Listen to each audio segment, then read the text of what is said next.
A stunning question with many possible answers to change our entire outlook on history is, who are the Anunnaki?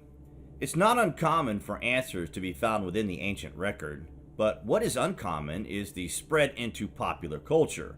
The idea that a group of beings, known as the Anunnaki, came to the Earth many thousands of years ago and directly affect and influence the Earth so much, that in the today and now, we still see symbols and signs of their existence here. The signs are everywhere. The writing is on the wall. Wait till you hear this.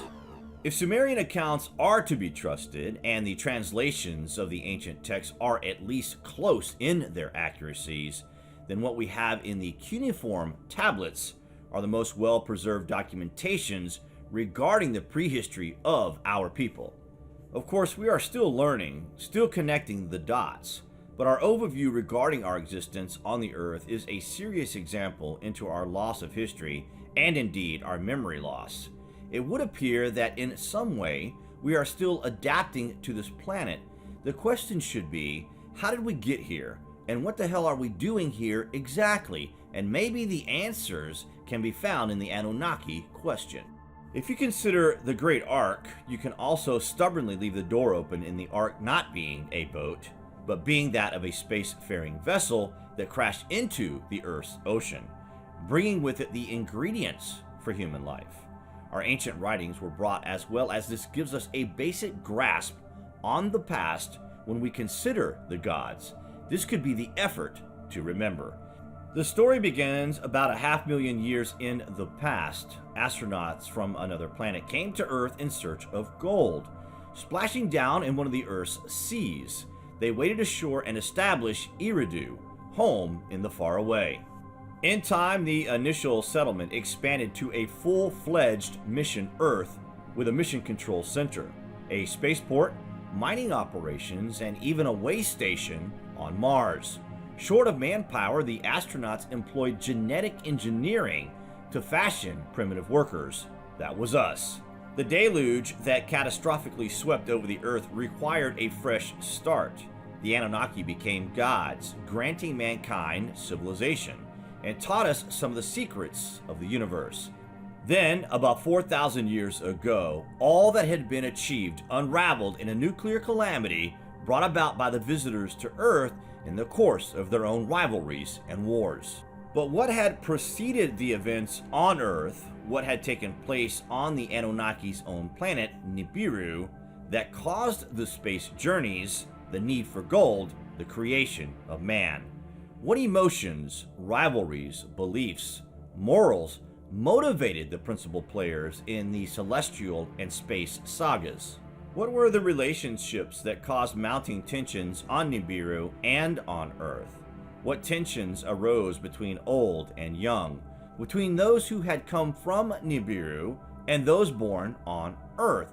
And to what extent was what had happened determined by destiny, a destiny whose record of past events holds the key to the future?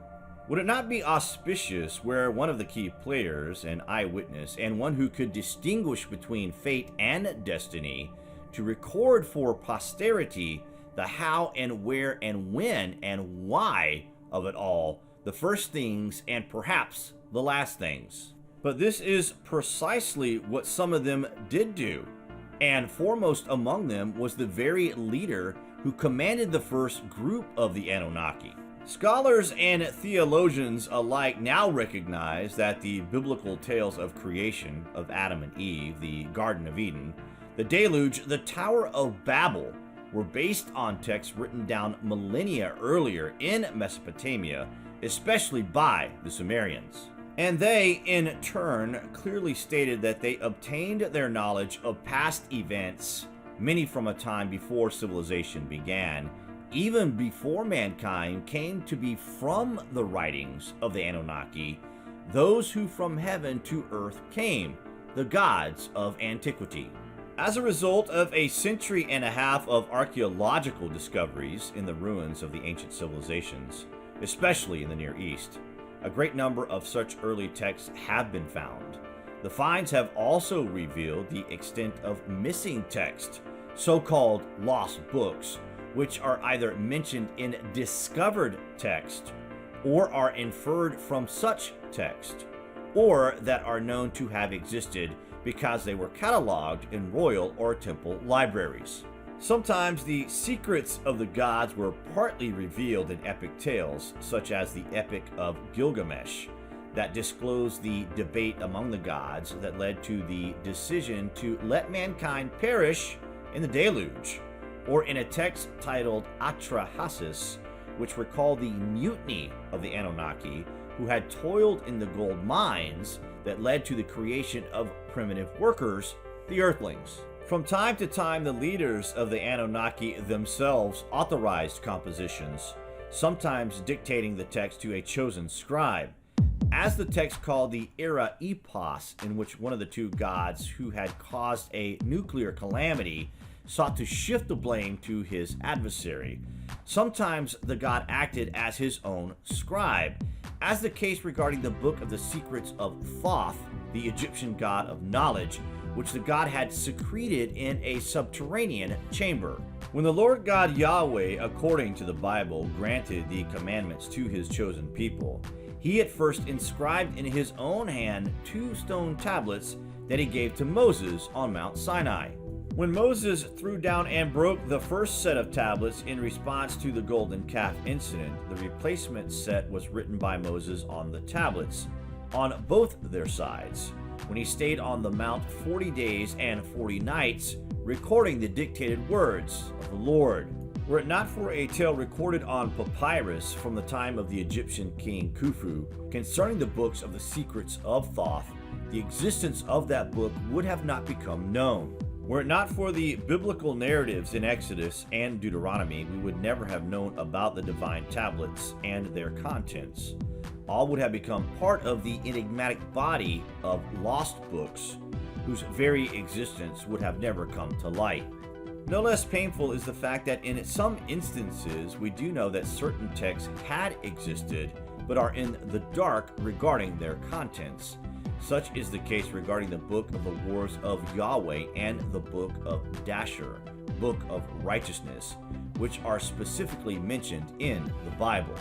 In at least 2 instances, the existence of olden books, earlier texts known to the biblical narrator, can be inferred.